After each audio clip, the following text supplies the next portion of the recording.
Chief of defence forces army chief field marshal Syed Asim Munir سے world Liberty financial امریکہ کے وفد نے ملاقات کی۔ پاک فوج کے شعبہ تعلقات عامہ ISPR کے مطابق وفد کی قیادت معروف گلوبل فنٹیک فرم کے CEO نے کی۔ ملاقات بین الاقوامی نجی سرمایہ کار گروپوں کی پاکستان میں ابھرتی ہوئی معاشی صورتحال میں دلچسپی کا مظہر ہے اور پاکستان کی فنٹیک صلاحیتوں پر عالمی اعتماد بڑھنے کو ظاہر کرتی ہے۔ ISPR کے مطابق ملاقات کا مقصد کراس بارڈر ڈیجیٹل فائنانس اور مضبوط مالی شمولیت ہے۔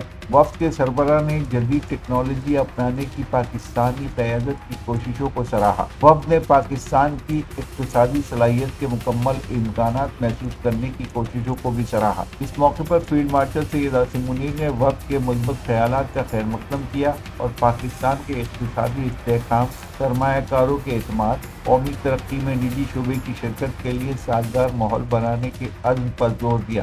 انہوں نے کہا کہ پاکستان سرمایہ کاری کے لیے تمام ضروری اقدامات اٹھانے اور سرمایہ کاروں کو ہر ممکن سہولت فراہم کرنے کے لیے تیار ہے۔